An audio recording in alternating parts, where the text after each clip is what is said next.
उत्तर प्रदेश के कद्दावर नेता, जनसत्ता पार्टी लोकतांत्रिक अध्यक्ष और पूर्व मंत्री कुंडा विधायक रघुराज प्रताप सिंह उर्फ राजा भैया के खिलाफ दिल्ली में केस दर्ज हो गया है। राजा भैया की पत्नी रानी भानवी सिंह की तहरीर पर केस दर्ज किया गया है। भानवी सिंह ने राजा भैया के खिलाफ आईपीसी की धारा 498A के तहत केस दर्ज कराया है। धारा 498A के तहत पति पर ससुराल पक्ष पर विवाहिता के साथ क्रूरता या अत्याचार के मामलों में कानूनी संरक्षण का प्रावधान है।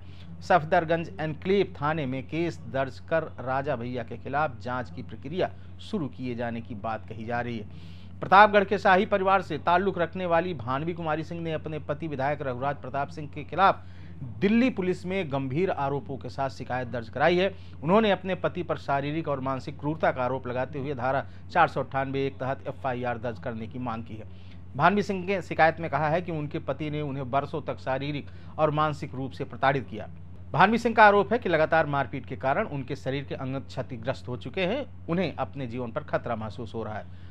उन्होंने पहले भी राष्ट्रीय महिला आयोग और दिल्ली राज्य विधिक सेवा प्राधिकरण में शिकायत दर्ज कराई थी, लेकिन परिवार की शांति बनाए रखने के लिए उद्देश्य उन्होंने आगे नहीं बढ़ाया। अपनी शिकायत में ससुराल पक्ष और सास पर भी कई गंभीर और आरोप उन्होंने लगाए हैं। उन्होंने कहा कि पहले मैं वैवाहिक जीवन को आगे बढ़ाने और परिवार में शांति के लिए चुप हो गई, इसके बाद भी हमारे ऊपर अत्याचार खत्म नहीं हुए। भानवी सिंह ने अपनी शिकायत में कहा कि 17 फरवरी 1995 में उत्तर प्रदेश के राज परिवार में शादी के बाद से ही कई कठिनाइयों का सामना करना पड़ा। उनका आरोप है कि शादी के बाद उन्हें अपनी पढ़ाई छोड़नी पड़ी। ससुराल में उन्हें घरेलू जिम्मेदारियों में लगा दिया गया।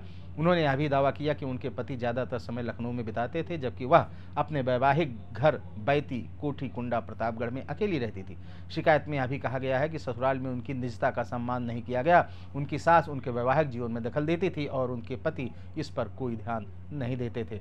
उन्होंने कहा कि तमाम अत्याचारों को सहने के बाद भी वह शांत रहीं, लेकिन पिछले 1 साल में लगातार मेरे खिलाफ हमले हुए हैं। उन्होंने तहरीर के साथ सुरक्षा की भी मांग की है। भानवी सिंह ने शिकायत में कहा है कि अपनी 30 साल की शादी में मुझे कई बार शारीरिक और मानसिक क्रूरता का शिकार होना पड़ा।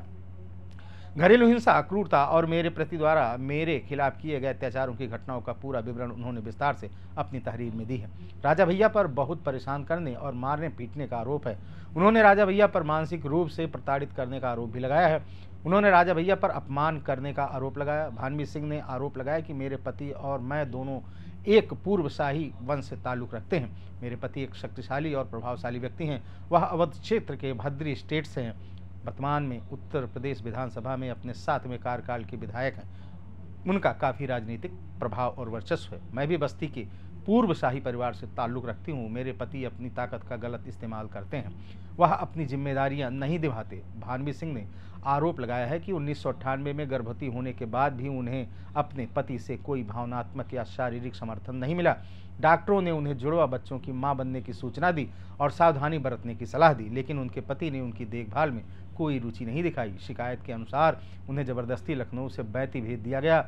इससे उनकी तबीयत बिगड़ गई। उन्हें अस्पताल में भर्ती होना पड़ा। इसके बावजूद उनके पति मुश्किल से उनसे मिलने आए। वह जब उनके मिलने आए तो उनके साथ उनकी छोटी बहन साध्वी मौजूद रहती थी।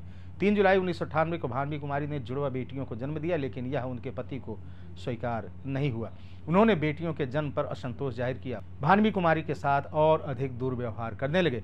भानवी सिंह ने पति और उनकी बहन पर भी गंभीर आरोप लगाया। हाल ही में भानवी कुमारी सिंह ने यह भी आरोप लगाया है कि उनके पति और उनके समर्थकों से जान से मारने की धमकियां मिल रही हैं। सुरक्षा की मांग करते हुए भानवी सिंह ने दिल्ली पुलिस से इस मामले में हस्तक्षेप करने और उनके पति के खिलाफ कानूनी कार्रवाई करने की अपील की है। दिल्ली पुलिस ने शिकायत के आधार पर मामले की जाँच शुरू कर दी है। अधिकारियों के अनुसार सभी तथ्यों की पुष्टि के बाद उचित कानूनी कार्रवाई की जाएगी। इस मामले पर चर्चा तेज हो गई है। खबर में ही तक दीजिए इजाजत। नमस्कार। अगर आप इस वीडियो को YouTube पर देख रहे हैं तो चैनल को सब्सक्राइब करें और बेल आइकन दबाना ना भूलें। अगर Facebook पर देख रहे हैं तो चैनल को लाइक करें।